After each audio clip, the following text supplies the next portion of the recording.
Hello. Hi, Hello Lila. there. Hi. How are you guys? I'm good. Good, good. Good to see you. Okay. So, how are you all? Good. Okay. Very good, Sorry. thank you. It's Friday. Okay. So, I'm also good, and thank you for joining. I hope I didn't interrupt your schedules, but I just wanted to share a bit about our country, Tanzania, as I believe some of you may be planning to visit one day, maybe soon or in the near future. We're awaiting your invitation, Ibra. Sure, I'll invite you all. Okay. You're all welcome. Yeah. So I thought, as to many, it could be a good idea if you know a thing or two about the traditions and customs, that it will be good for you to enjoy your time in Tanzania, as some of them may be weird or some of them you never heard of. And so there will be about 7 customer traditions that I want to share specifically, and a bit 4 or 3 more strange things that I want you to know. So you are free to ask questions if I am not clear at some point, or just for clarification, or you may share some experiences. So I assume that many of these that I'm going to share are different from what you're used to, because the culture of Tanzanians is a bit different from the rest of the world, I believe. Maybe you'll tell me, but I believe the Tanzanians are more welcoming and friendly. So they expect even the guests or the foreigners to return the favor and to be welcoming and friendly as well. So there are things that you need to do for the locals to consider you friendly or welcoming. And that may be good to the visitor, because as you are being perceived as friendly or welcoming, the more you'll interact easily with the locals and get what you need, or you get that authentic insight into the culture, as the slide shows. But for those who don't know where Tanzania is, the country is in the Eastern Africa, but I believe it is in the southern east from Amsterdam, if I'm not mistaken, from this map. It is surrounded almost by 8 countries. In the south, there's Mozambique, and there's Malawi. In the southern western part, there is Zambia, and there is Congo in the eastern part, western part, I mean, and there is Rwanda and Burundi in the northern east part, and there is Kenya in the north, and Uganda in the north. Again, these 2 countries are in the north part of Tanzania. In the east part, there is this, where the whole area is covered by ocean, the Indian Ocean. And if you zoom in, there is an island called Zanzibar. I hope some of you or all of you have heard of it. It's well known in the world. So here it is, Tanzania, just for someone who doesn't know where Tanzania is. So why I wanted to share this, because I believe some of you want to visit. As Leona said, I'll invite you someday. But things that the people outside Tanzania want to come to see in Tanzania, I believe there are so many to see. One being the Serengeti National Park. This one is one of the well-known national parks in the world, because it's vast, with several, we call, animals, including this big 5 game, i.e. the elephant, the lion, the leopard, buffalo, and rhino. You will definitely see them in the Serengeti National Park. And another one is the Kilimanjaro National Park, which is the home to the Africa's highest mountain. Though there are these, we Tanzanians are not good at marketing our things. our neighbors, Kenyans, you see this Mount Kilimanjaro sits like near the border of Tanzania and Kenya. So usually sometimes the Kenyans market this Kilimanjaro as a mountain. So some of the foreigners are confused, like, I thought Kilimanjaro is in Kenya, and we say like, no, it's in Tanzania. Like, no, we have heard it's in Kenya. And that's because of the marketing things, sharing the information. We're not good at sharing information, but our neighbors, they are very good at it. So they sometimes market Kilimanjaro is in Kenya, but it's in Tanzania. And offshore, there's this island of Zanzibar, which is full of Arabic influences. And another island called Mafia. This is where you can see the whale sharks and the coral reefs a lot. So if you want to see the game, experience this Arabic culture and the marine life, you can definitely come and visit Tanzania. I believe you'll enjoy. So when you come to Tanzania, these are some of the customs and traditions that I wanted to share. This one being the first one. I hope you are all ready for this. The first one is that Tanzanians are very leery.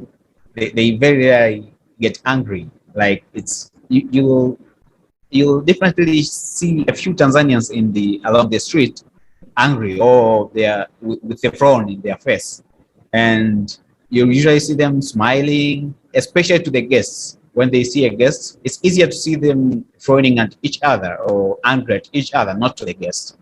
And the reason is that we are taught not to be angry at our guests or our neighbors or to someone else. Like, we have these strong family ties, so you are always raised up to love your neighbors, love your fellow, especially someone you don't know. You have to treat him or her well, because we believe in the religious side, we assume ourselves as very religious. We believe, I mean, most of the population in Tanzania, they are either Muslims or Christians. The Christians forming the majority of the religious part of Tanzania. So that's the reason. So you always find these smiling faces along the street. In recap, I remember one time in 2008, I got a chance to visit Australia. It was during the International Youth Day, organized by the Catholics. So while there, I met some people who at one time came to Tanzania, and they were telling me, like, when we were in Tanzania, we were like wondering. We saw these kids. In Tanzania, sometimes it gets very cold, especially during June to July. And these Australians went to some of the villages in Tanzania, and one of the things that they saw is like there are small children who are very small, like aged 5 years to 10 years. They are walking to school. They are barefoot. They have no shoes in their feet, and with no sweater. Like, it's very cold, and someone is walking with just a shirt. And the strange thing is, this kid is still smiling. Like, he or she is going to school with no shoes down there and with no sweater, but the kid is smiling. And so that thing they never understood, like, how is that possible? And I was telling them, like, well, we are raised to be like that, like to get used to challenges and not show the angry face as often as we could do. So that's the reason, one of the reasons why we are always smiling, even if inside someone is dying.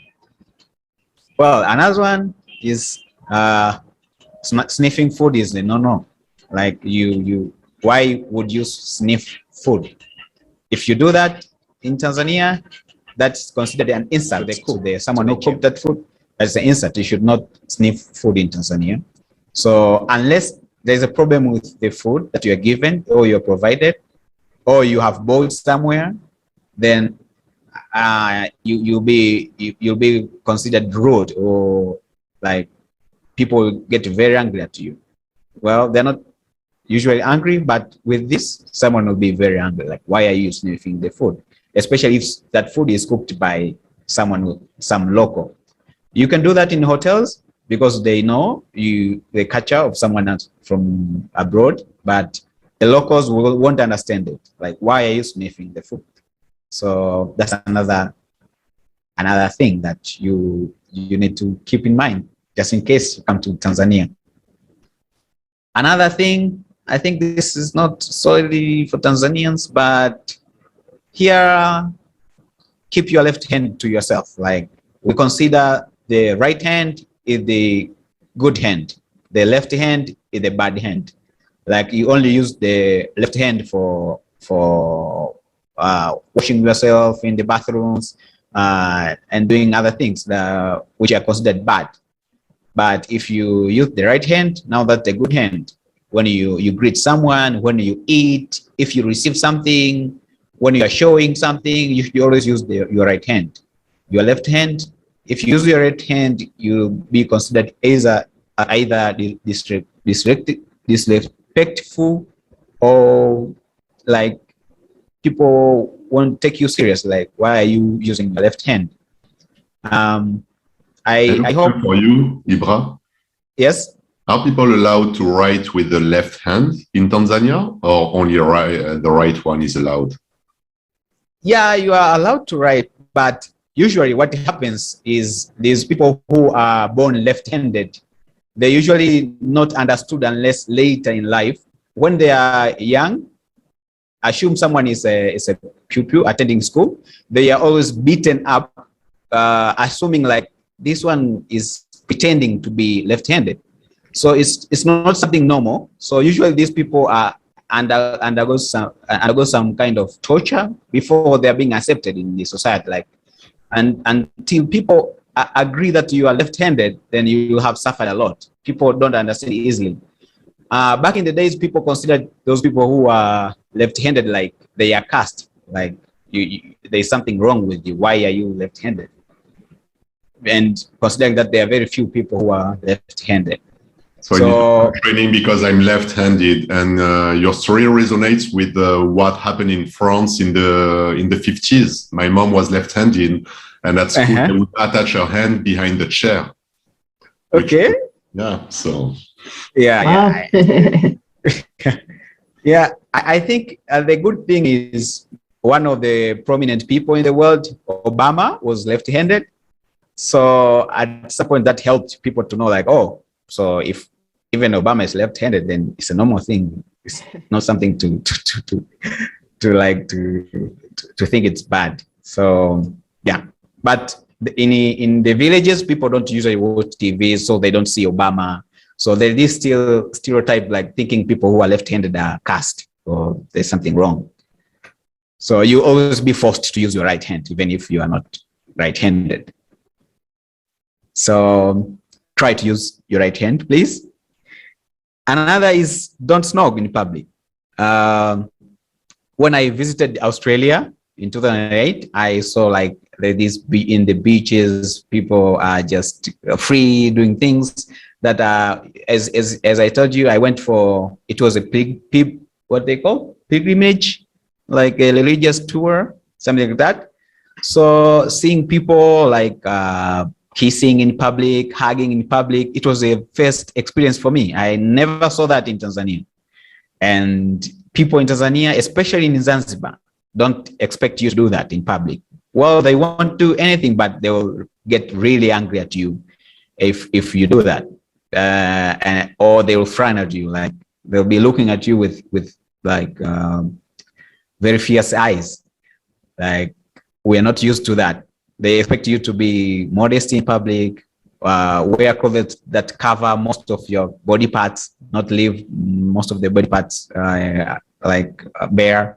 So especially in mainland, that's not a big deal because most are Christians and most are exposed. So right now in the beaches, it's okay. But again, if you want to be perceived in a good way, you should do that in a hotel room or somewhere when you are confined with very few people, not in public. That's a big no-no in Tanzania. Another is never knock the aged, like never argue with the aged people in Tanzania. We consider the aged as they are wise, they have the experience compared to the young. So even if you know something, or you know your grandpa, for example, is wrong, do not never like correct him, or unless talk to someone else, and that someone else who is aged more than you can see if that's okay to talk to the elder. So we don't usually argue with the elders, even if they are wrong. Now that goes a long way to even to the government. Like you cannot question some of the things. If you question, you're considered rude, or like you are, well, rebellious or whatever. You always get in trouble if you keep on questioning things. And I think this has roots in the religion. In churches, we are taught not to question anything. You just listen and agree, like believe, not question anything. Just use faith. So if you question, you are like you're not respecting that person you're questioning. Like you think he's lying, or you think he's having like he's mentally incapacitated or whatever. So usually when you are talking with elders, you just sit there and listen and just ask question if you may, but don't argue, or don't question, or don't show like you don't agree with something in front of him or her. That's another thing. Next, I hope you have heard of this phrase hakuna matata, which means no worries or no problem in Swahili. Well, at least that's what people abroad understand what hakuna matata means. And it was made famous by this movie by Disney, I believe, The Lion King.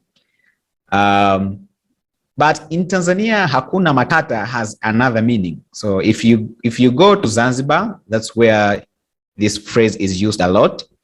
But what it means to Tanzanians, it has something to do with time. We are never on time. We usually go slow, like we never rush here. So if we agree, like we need to meet at 10, people will come at 12, and they'll pretend like nothing is wrong. And if you get angry, they'll ask you like, why are you angry? Like, it's okay, hakuna matata. We don't rush. We have all day to lose. Like you can find people sitting, playing games. I can say useless games sometimes, but it's okay for people here to just sit there and do nothing. That's okay. It's okay for people to lose time, just sit there and make stories, even the whole day. That's okay. So that's what hakuna matata to us means. So if I know some of you may get annoyed. You come here and you agree with someone like you should do this by this time, and someone shows like 3 hours late, and that I know some of the Europeans and others are not okay with that. But for us here, that's very normal. Like you should get used to that to enjoy life. Otherwise, your life here will be very hard. So that's the picture of people playing that draft and just relaxing. You'll always find a lot of these groups in the street just playing like that from morning to evening, just drinking coffee, the locally made coffee, and they'll just say like hakuna matata. That's the meaning. Another thing is about common greetings. I believe in Tanzania we have unusual customs regarding handshakes from the Westerners' point of view, and that's because a handshake is a must here. When you're greeting someone, a handshake is a must. Even right now, we have this pandemic, but you have to shake hands. Otherwise, you have to, like, at least because of this pandemic, we changed a bit. We just, like, you touch the hands of the person, but a handshake here is a must. It's a kind of, it's a gesture of respect So if you shake hand with someone, then they will consider that you have respected them. There's a story about the founder of this nation, Mwalimu Nyerere, the first president of Tanzania. Like, I've never confirmed that, but it is told that at one point he went to England to meet the Queen, and the Queen greeted him with gloves on. And so what Mwalimu Nyerere did, he put forward the walking stick, like as an answer. Like, if you're greeting me with your gloves on, then I'll greet you with the walking stick instead of a handshake. So that's when the Queen removed the gloves and shook the hand with Nyerere. But that's one of the stories that shows how important the handshake is to Tanzanians. And more than that, if you enter a room with many people, as you can imagine, well, you have to greet all of them one after the other. And you have to start with the elders, going down to the lowest aged person in the room. So if there is a mzee, an elderly person in there, you have to start with him or her and look who is next, and you greet each one after the other. That's the respective way of greeting Tanzania. And that I picture hope that people yes. people sit per age rank, right? They don't mix it up, right? What? In the room, the elder people sit together, the young one as well, so it's easy to go on the floor. Do you get me or not? No? Right, people don't sit in one room together? No, you said that it's important to start with the eldest people in a room when you shake hands. Yes. Usually people, when they sit in a room, they are already sitting together with the eldest one and the young one on the other side of the room, so you don't do a faux pas. You understand? No? Well, yeah, sure. It may happen like that, but then again, they may sometimes be mixed up. If, for example, if it's not a formal gathering, they may just mix it up. So you have to move from this side to that side, to this side to that side. So it depends. If it's a formal gathering, yes, people will be separated. The elders will have sat at one point and the others will be in the other point. And so it will be easier to see who are the elders here and who are and well, this one may be, I don't know how you look at it. Again, you have to start with the males. Like you don't start with the women. And I know this one may be not okay, but that's how we are treated. Like here, women don't usually sit with the men. Women are considered, they need to sit in the kitchen and cook and not talk when the men are talking. So if they are there, again, if you want to greet them and show respect, you have to start with the father of the family. If there's several of them.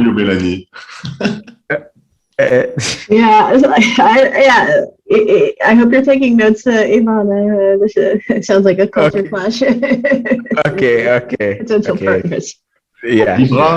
Ibra, correct me if I'm wrong. You know, my ex-partner, she's Indian, and she migrated to the US when she was 16. And we went to India together in some Rajput families, so like aristocratic, you know, like linked to the Maharaja, the king.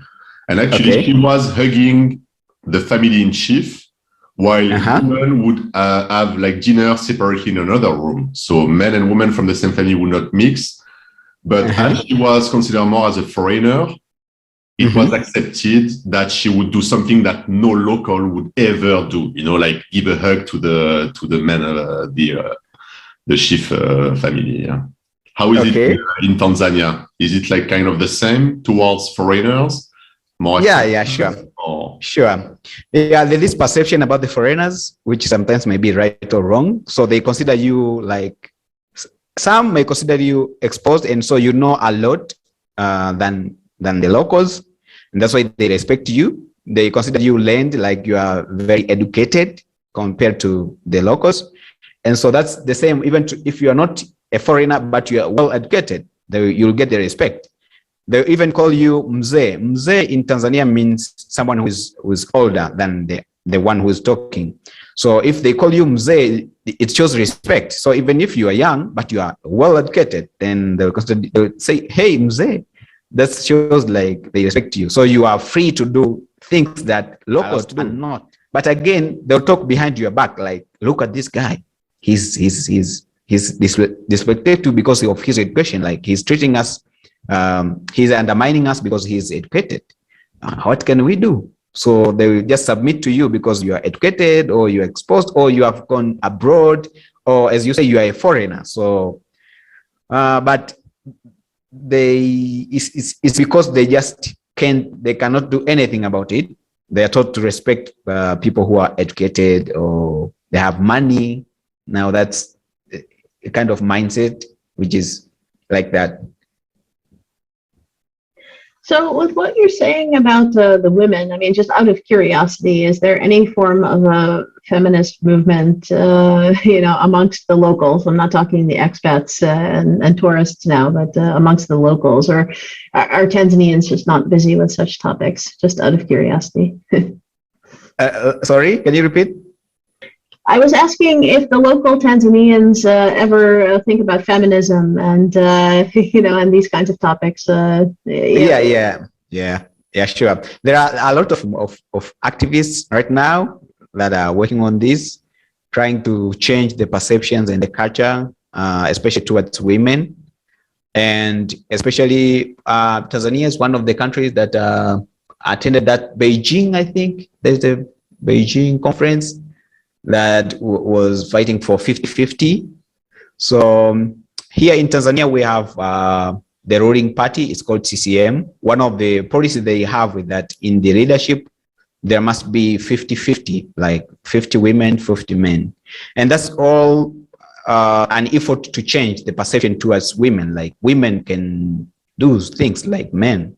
But I must admit that it's not 100% successful. People still undermine women. People still believe women are not they're not equal to men, or sometimes superior than men. That's even worse to consider. Right now we have a female president, and it was awkward for her, and considering that she is a Muslim, there are stories that some people followed her before she was sworn in, like telling her to not agree that position, because even the Quran doesn't allow women to be leaders. So you have these religions that are against women taking positions and women having power in any position, even in the family or in the society. And you have these activists trying to tell people like, no, it's okay, and women can do things, and women can take positions and do wonderful, even more than men. So we have a long way to go, but yes, there are a lot of efforts that are being done, and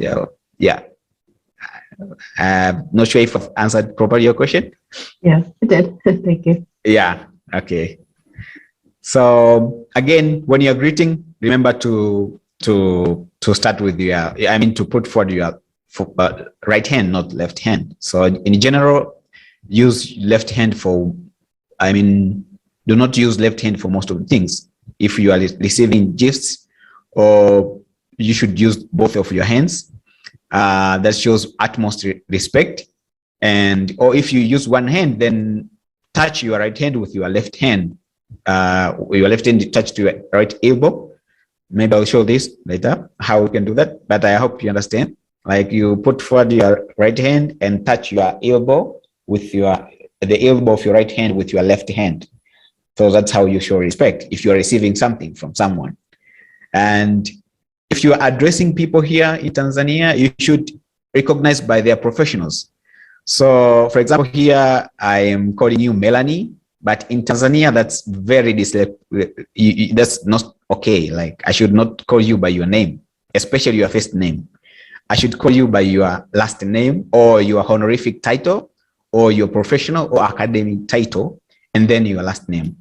So if you are Mrs. someone, or you're Mr., or you're a doctor, or you're a professor, or you are reverend, etc. Or if you don't have academic or professional or honorific title, then I should address you by father of a child. If you have a child, for example, your child is called Jessica, then here we call you Mama Jessica. That's called, you're a mother of Jessica. then I should not call you by your name. Even the children, your children should not call you your first name. That's not okay. So they should call you like father or mother and not a name. Strange enough, you may find some of the youth, some of the children do not know their parents' names. So in schools, teachers sometimes get hard times knowing the names of the parents, because you ask a child like, what's your father's name? And they'll tell you, my father is Baba, like Baba Ibra. Like Baba Ibra, that's because he's your father, but what is his name? And someone will say you, no, I don't know the name.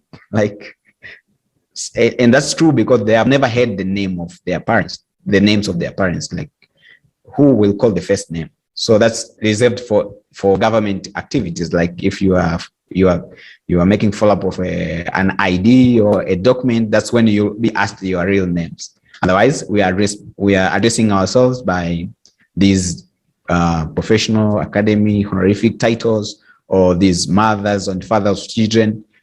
Otherwise, if you are not married like me, and you have no academic or professional title, then it's okay to address me as Ibra or Ibrahim. That's okay. So, and that's because of showing respect, or not showing respect if you don't address by that name. So those are some of the important things I wanted to share with you, but there are some more extra I want to share quickly. One is about funerals. I don't know in Europe or in other parts of the world, but in Tanzania, when it comes to burials, it's all about celebrating life, but it's also about mourning the deceased. And we have to do that in a respective way. And there are different practices in Tanzania. As you know, there are about 126 tribes in Tanzania or more. And so each one has its own practices. But what cuts across the board is the belief that there's life after death. That if, for example, a dead person doesn't receive the right burial treatment, then they will come back and haunt the family, or they'll come back and do some negative things to the family. And so you have to show respect whenever you see there is a funeral. So we have our own practices with that, and because of that belief. Another thing linked to that is about ancestors. So most of the Tanzanians believe in the spirits of those came before them. And so we usually pay homage, and we believe that the ancestors will in turn offer us protection for various evils, one of which is witchcraft.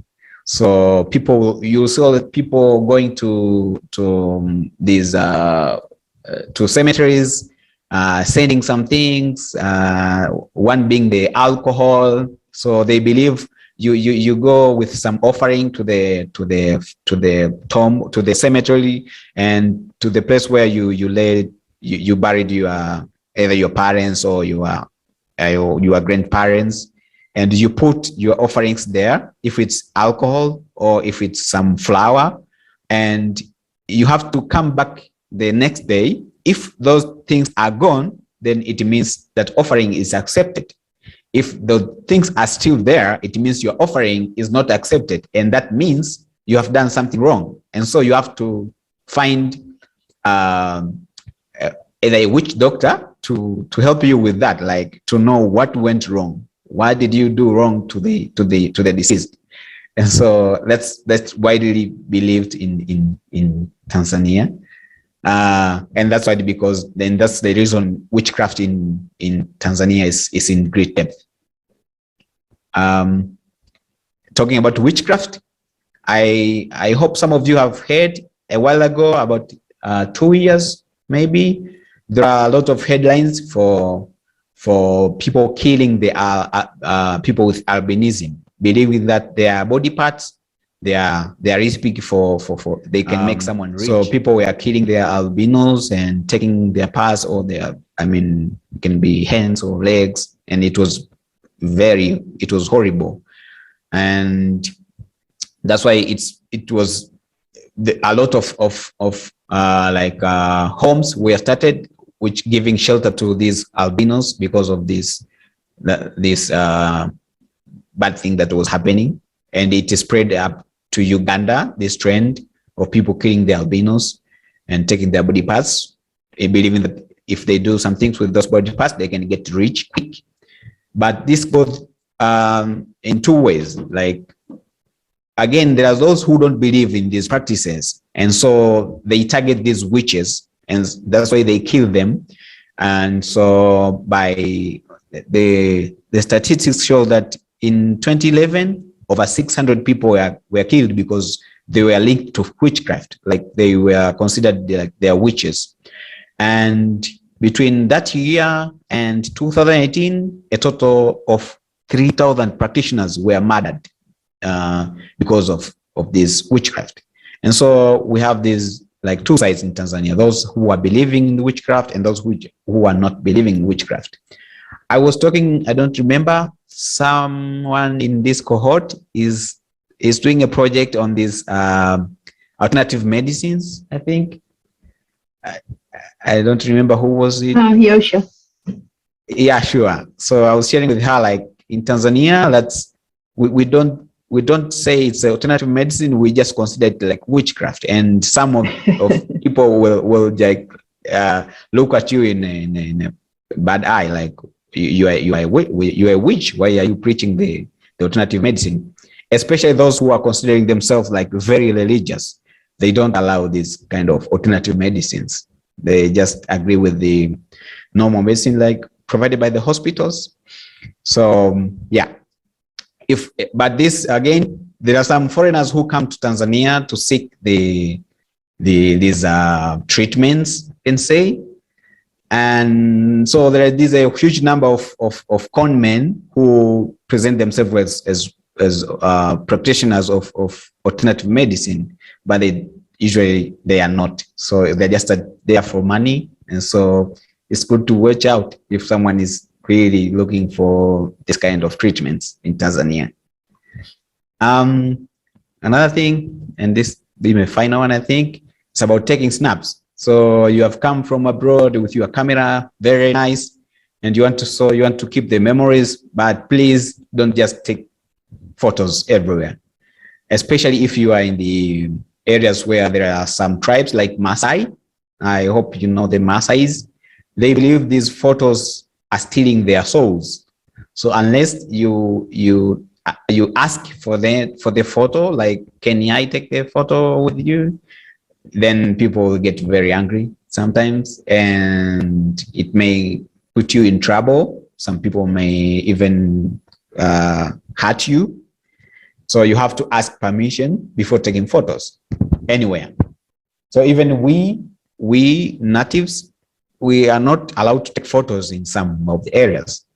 And we are used to that. Even it's not normal to see, for example, someone taking a photo of a church, for example.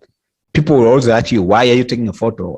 Do you want to do something bad with it or something? So even if you say, like, oh, it's for just for memories, and say, no, that's not normal. You must have something to do with the photos.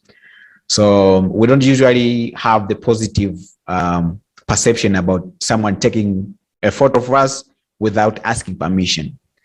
So unless you are taking a photo of somewhere that's allowed and it's a common knowledge, then you have to ask permission everywhere you want to take a photo, and people will be happy to do that as long as you ask for it. So that was it. I believe some of the things are common in other parts of the world, but not very common. But this one in Tanzania, I think that's what I wanted to share with you. So thank you. And in Tanzania, we say asante sana. Thank you, Ibra. Okay. Nice. Thank you. So I'll stop sharing. That's cool. And what about in business? Is there anything special in the way you do business or to do business with Tanzanian?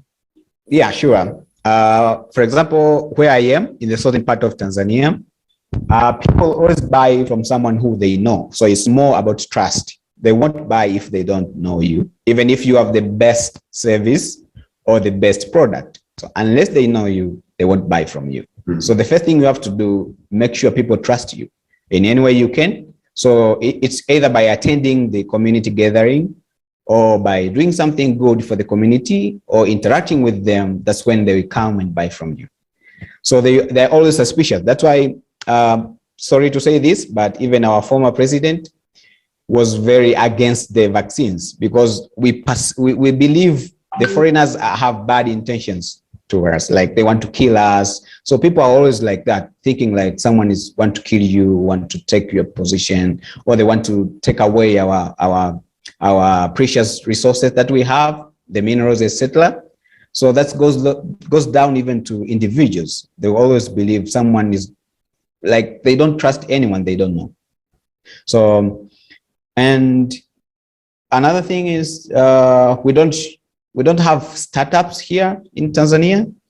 The common form of business here is like the normal businesses. You just start a business and it stays like small for years. And that cycle goes on and on and on. If you see a business that starts small and gets bigger and bigger and maybe become like multi-million business, it's probably by someone who is from outside Tanzania. Or there are very few clans or people, privileged families that are like, they are holding that always. Like we know who's always rich here, and people always tell you that you'll never get rich than someone. That's impossible. And we usually link business to witchcraft. Like in Tanzania, you can never get rich without involving some, elixir or do some things or cheat your way to the top. So if you are in the public offices or you're a public servant and people see you getting rich, they'll think you have done something wrong. You have stolen the public money, the public funds. Or if for us who are working in the non-profit organizations, they'll tell you have taken the money from the donors and you have used it to get rich. They'll never understand if you say like, I worked hard or I did. They say it's possible. We haven't seen someone doing that and getting rich. So that's the perception about business. And so the strange thing is people always like ask you like if they see you doing things, the business in the right way. One example, for example, if you are selling milk, just normal milk from cows, and you don't dilute it, people will ask you, why aren't you diluting the milk? Like you're losing money. You could get like 5 liters from 1 liter. You just add up 4 liters of water to the milk. They're used to that. And if you're not doing that, they'll ask you like, why are you diluting the milk? You could get a lot of money. You could get rich. So it's like we are used to these unlawful practices that we think is a normal way of life. So, and that's one of the challenges that we are tackling. People are not comfortable collaborating. Like thinking I can share things with you. It's usually we believe you'll take my position. If you know what I know, then at some point you'll take me out. So if I know what you know, then I can take you out. So we are like hunting each other, not collaborating. Like we are looking for chances to take down the person who is on top. And that's why we are very happy sometimes to hear a rich person is sued, is in jail for something like, yeah, he should be like us. Like, why is he so rich? So yeah, so it's like that.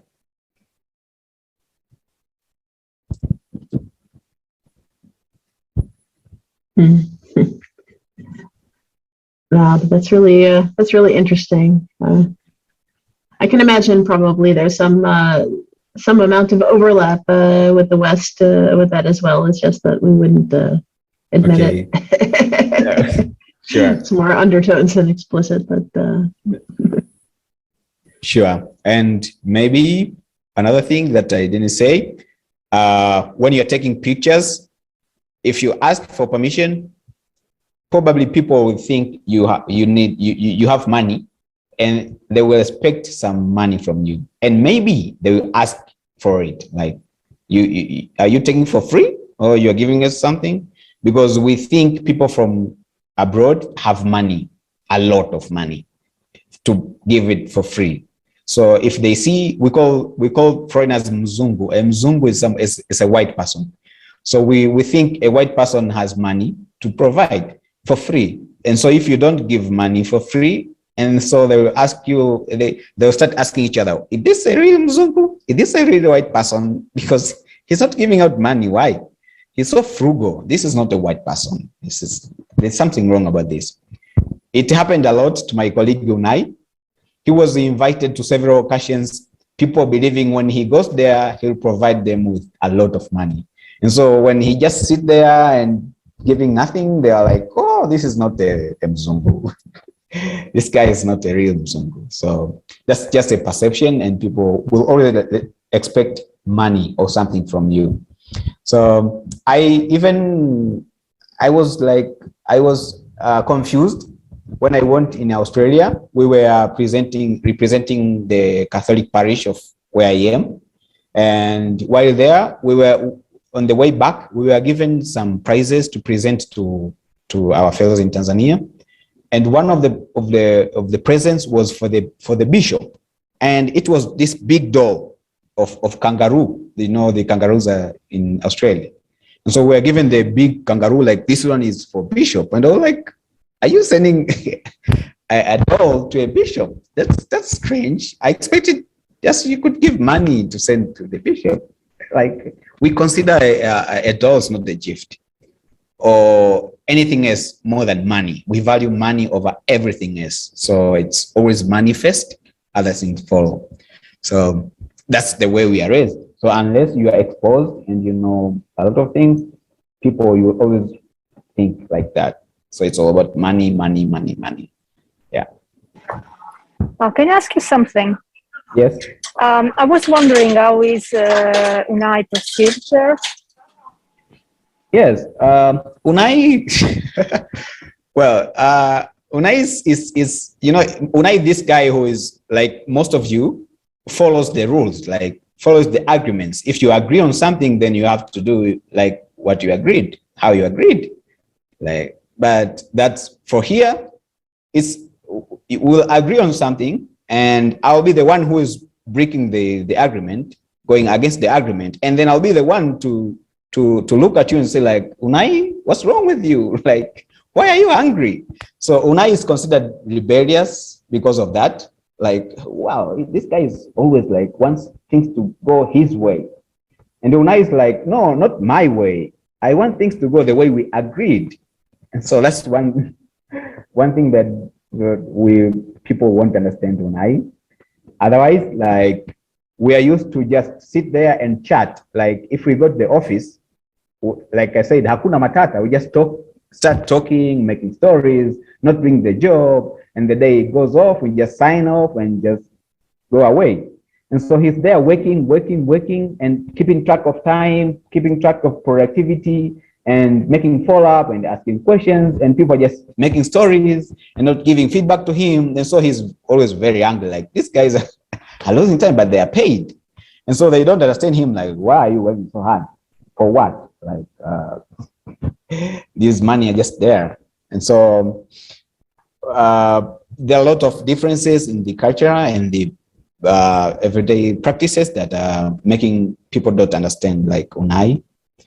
But, well, he's understanding them, and so he tries to go with them. Like, yeah, there are a lot of misunderstandings that are happening, but it's easier to correct if you understand people how are looking at you. So people here, like, I know many of you, you're used to read a lot, to read books, to read articles, to read whatever. So Unai is always sharing these books, sharing these articles, sharing, etc. But people will never read it. And so we have this joke in Tanzania, like, if you want to hide money in Tanzania, put it between the book. Like, just hide there, and you'll come back after 10 years, you'll see the money there, because no one will have touched the book. Even in churches, people will carry these Bibles and goes with them to the church, but no one is opening them. Like, they are carrying it as a symbol of, like, I'm very religious, but they don't read it. If you ask a question about what is in there, they won't be able to tell you. So Unai is like sharing this information, and you have shared the information, the feedback with someone, but the same person will come back to you and ask, like, how did it go with that thing? And Una is like, what? I shared with you already. Didn't you see it? Like, oh, sorry, I didn't check it. So people are like that. They want like these physical interactions and word of mouth more than reading and writing. And so we are not used to writing a lot or reading a lot. And we don't have that culture of reading books. And that's why the poems in Tanzania are not working well here. People don't like poems or reading books. So books are for foreigners, not for us. Yeah.